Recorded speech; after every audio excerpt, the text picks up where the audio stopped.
본문 4절을 봅니다. 이 책을 펴거나 보거나 하기에 합당한 자가 보이지 않기로 내가 크게 울었더니. 사도 요한이 속이 상해서 울은 거예요. 왜 울었습니까, 여러분? 이 책을 펴거나 보거나 하기에 합당한 자가 없기에 요한은 크게 울었다라고 지금 말하고 있잖아요. 여기서 크게 울었다는 것은 탄식하며 슬퍼했다는 뜻입니다. 왜 탄식하며 왜 슬퍼했습니까, 사도 요한이? 외면적으로는 책을 펴거나 보거나 할 자가 없어서 울었지만은 내면적으로 그 사도 요한의 내면을 들여다본다라면은 하나님의 영광을 보고 미래에 되어질 일들을 더 보고 싶어하는 간절한 이 요한의 욕망이 좌절되었기 때문에 그 기대감이 무너진 것을 이렇게 표현하는 겁니다, 여러분.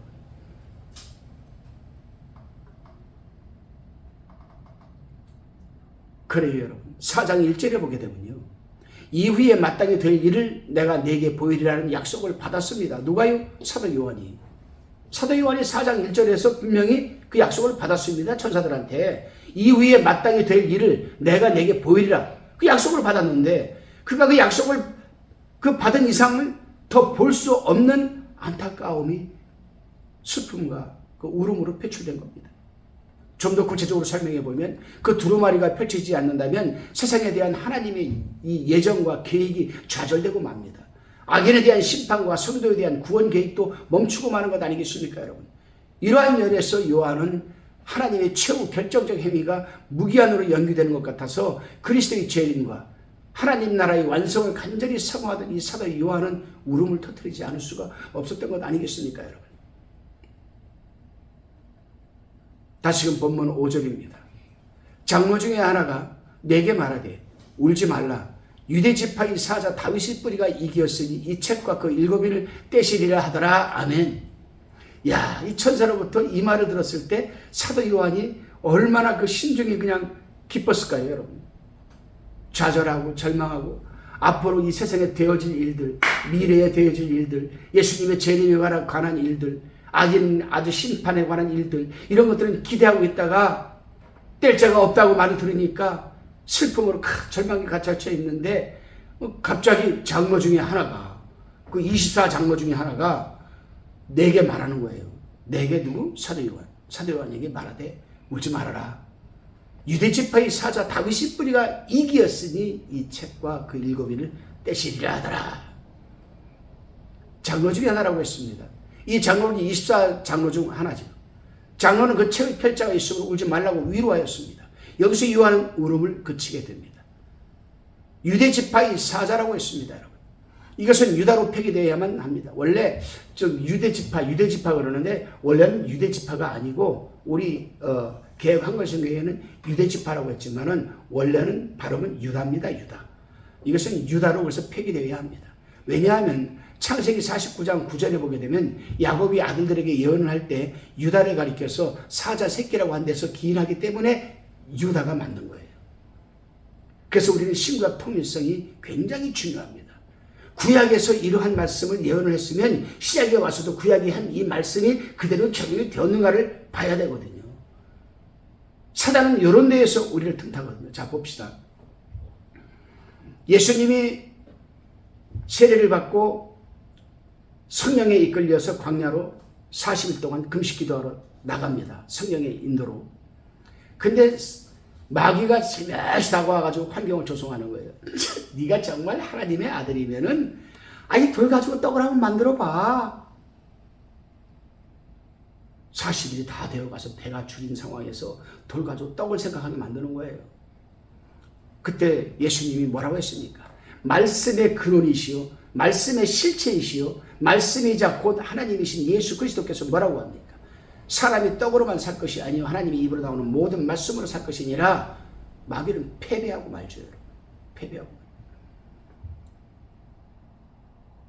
그 다음에 성전 꼭대기에 올라가고 한번 뛰어내려봐라. 네가 뛰어내리면은 하나님께서 사자들을 보내어서 네 발을 땅에 닿지 않도록 받들어 주실 것이다. 이렇게 시편에 있는 91편 말씀을 인용을 하면서 그렇게 얘기했으니까 그렇게 될 것이다. 근데 시편 가서 찾아보면은 하나님은 그렇게 약속을 하지 않았거든요. 내 가는 모든 길에 너를 보호해 준다라고 얘기를 했지 발등이 땅에 닿지 않도록 받들어 줄 거라는 말을 하지 않으셨거든요. 사단은 이렇게 하나님의 말씀을 인용을 하면서도 아주 교묘하게 하나님의 말씀을 자세히 모르는 사람들에게 말씀을 교묘하게 왜곡을 해서 하나님의 본질인 예수 그리스도의 실체를 변질시켜서 여러분 사람을 유혹을 하게 됩니다. 그러니까 창세기 49장 9절에서 사자 새끼라고 하면은 예언할 때 유다를 가리켜서 사자 새끼다라고 했으면은 유다 지파가 맞는 거예요. 유대가 아니라. 유대라는 표현은 그 이스라엘 쪽의 그 나라의 그 한 전체를 한 군 무리를 얘기하는 거지만은 유다 지파라는 것은 유다라는 것은 한 지파로서 그 가운데서 한 지파로서 유다 지파를 가리키는 거거든요. 유다가 사자 새끼라면 사자는 유다 지파에서 가장 위대한 사람을 가리키는데 바로 누굽니까? 다윗의 후손 바로 예수 그리스도. 그 예수 그리스도가 유대 지파에서 사자로 나타나는 겁니다. 다윗의 뿌리라고 했습니다. 여러분. 예수님은 혈통적으로는 다윗의 가문을 통해 오셨습니다. 이사야서 11장 1절에 보면 이새의 줄기에서 한 싹이 나며 라고 했죠. 그 이새의 줄기, 즉 다윗의 줄기에서 한 싹이 나면 한 싹이 바로 예수 그리스도입니다. 그 책과 일곱인을 떼실 자라고 했습니다. 예수 그리스도는 십자가의 죽음과 부활을 통해서 승리하신 분이십니다.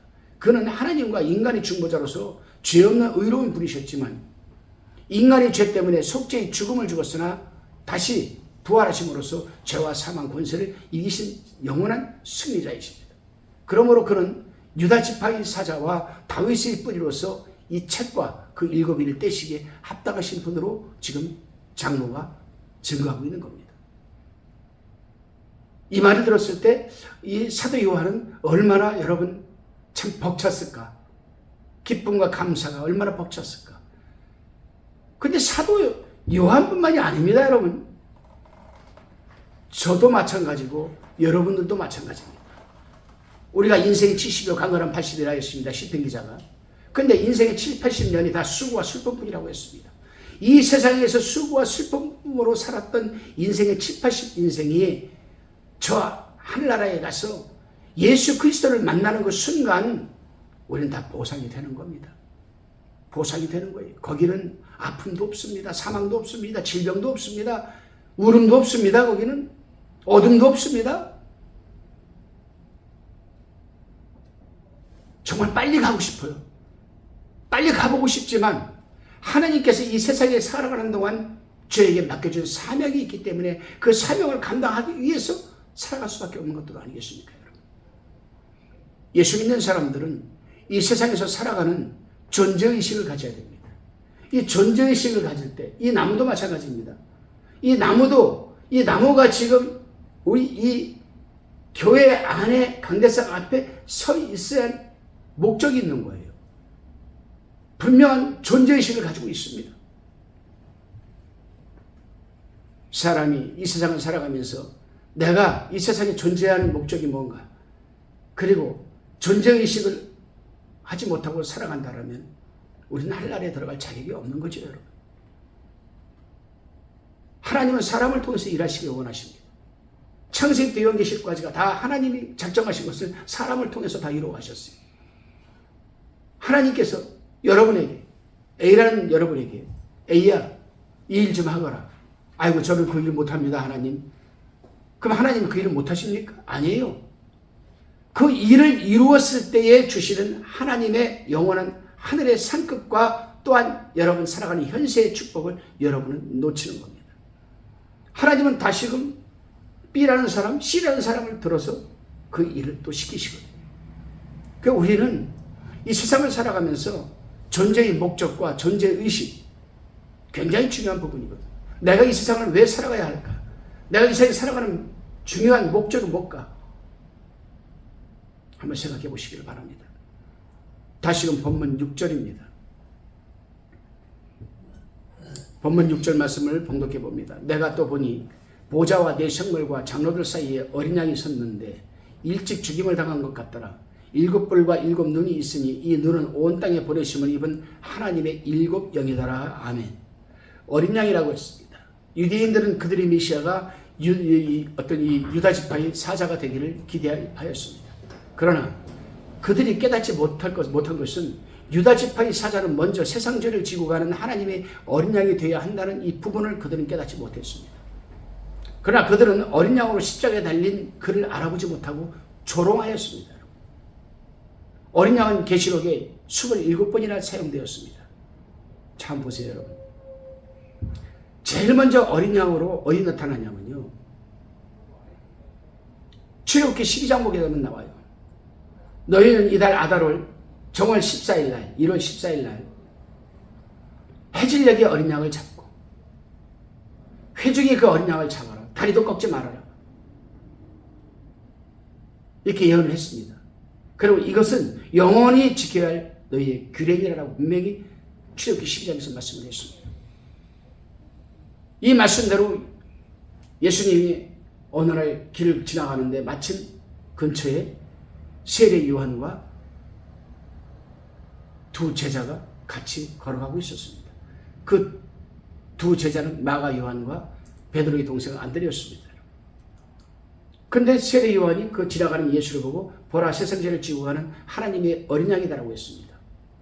그때 이 제자들이 뛰어가서 어디 계시오니까 그날 저녁에 예수님을 따라가서 밤새도록 그가 메시아인 것을 듣고 한날에 대해서 여러분 설명을 들었습니다. 그래서 자기 형한테 가서 내가 이 메시아를 만났다. 그가 누구냐? 나사렛 예수 그리스도시니라. 베드로가 막 뛰어옵니다. 그 뛰어오는 것을 보고 예수님께서 말씀하셨죠.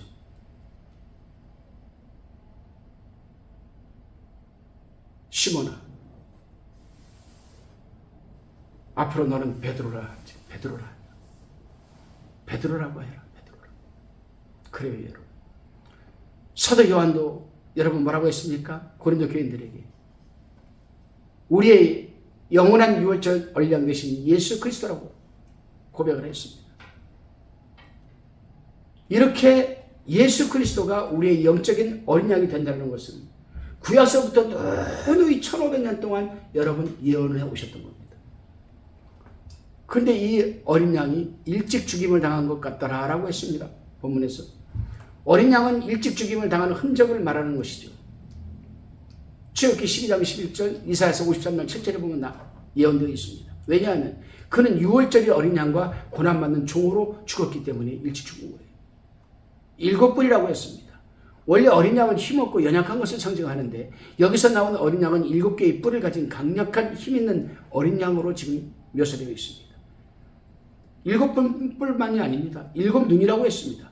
이 눈은 온 땅에 보내심을 입은 하나님의 7영이라고 설명되어 있습니다. 7뿔이 전능을 의미한다면 7눈은 전지를 뜻합니다. 전지, 모든 것을 알고 있다. 그렇습니다. 그래서 예수 그리스도는 상천하지에 존재하고 계시며 편재 충만하신 분으로서 온 구석구석이 7교회, 교회의 여러분 대표를 뜻하는 이 7교회 촛불 사이로 다니시는 이 예수 그리스도, 이 교회에도 예수 그리스도를 지금 보고 계시는 거예요. 전지전능하신 능력과 눈을 가지시고. 우리 마음도 그렇습니다. 우리 마음에 뭐가 있습니까? 우리 마음에 영적인 교회가 있잖아요. 우리 마음도 예수 그리스도께서 성령으로 들어와 계시는 거 알겠습니까? 다시금 본문 7절 말씀입니다. 어린 양이 나와서 보좌에 앉으신 이 오른손에서 책을 취하시니라. 책을 취하신 어린 양이라고 했습니다. 이제 어린 양이 책을 취하셨으니 그 인을 떼는 것은 시간 문제이며 세상은 하나님의 종말론적인 묵시적 때를 기다리고 있는 것입니다. 여러분. 그렇습니다. 여러분. 요즘 세상을 보게 되면은 난리가 아닙니다. 세계 곳곳에서 한쪽에는 여러분 폭설이 쏟아지고 한쪽에서는 폭우가 쏟아지고 한쪽에서는 폭염이 쏟아지고 한쪽에서는 지진이 일어나고 예수님께서 마태복음 24장에서 예언한 말씀이 그대로 지금 이루어져 가고 있습니다. 나라가 나라를 치고 지금 세계 곳곳에 전쟁 소리 아니겠습니까? 전쟁 소리. 다시금 보면 8절 말씀입니다. 책을 취하시며 네 생물과 24장로들이 어린 양 앞에 엎드려 각각 검은고와 향이 가득한 금대접을 가졌으니 이 향은 성도들의 기도들이라. 검은고라고 했습니다. 검은고는 오늘날 하프에 해당하는 몇 개의 현이 달린 고대의 현악기입니다. 시편에서는 이 검은고를 수금이라고 하였고 하나님 성전에서 찬양할 때 사용하였습니다. 향이 가득한 금대접이라고 합니다. 향이 가득한 이 금대접은 성도들의 기도들이라고 지금 말하고 있습니다. 이 대접에는 성도들이 이 기도의 향이 가득 담겨져 있습니다. 향을 만드는 방법과 향을 사용하는 목적에 대해서는 우리가 이미 출애굽기 30장 34절에서 38절까지 제가 말씀을 드렸습니다.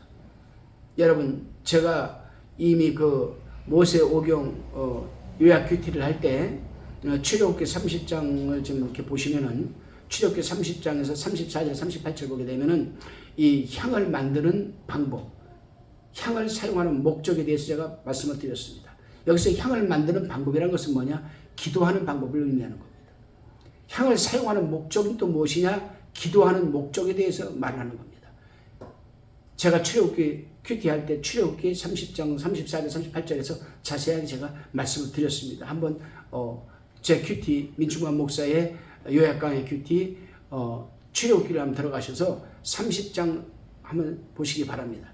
그러면 거기에 향을 만드는 방법, 즉 기도하는 방법과 향을 사용하는 목적, 기도를 사용하는 목적에 대해서 제가 말씀을 자세하게 했으니까 살펴보시기 바랍니다. 본절에서 네 생물과 24장로들이 향이 가득한 금대접을 가지고 있었다는 것은 그들이 성도들의 기도를 하나님께 드린다는 것을 뜻합니다. 여러분. 자, 근데 여기서 우리가 한 가지 부딪히는 부분이 있습니다. 우리가 이 세상에서 기도를 하게 되면 그 기도가 향이 되어서, 영적인 향이 되어서 하늘로 올라가는데, 향이 가득한 금대접을 누가 가지고 있습니까? 이 천사들과 24장로들이 가지고 있었다는 의미입니다.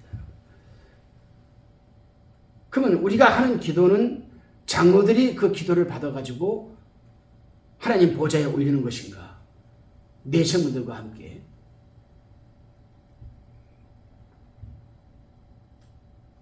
그렇습니다, 여러분. 본절에서 네 생물과 24장로들이 향이 가득한 금대접을 가지고 있었다. 그것은 성도들의 기도다. 그 하나님께 드린다.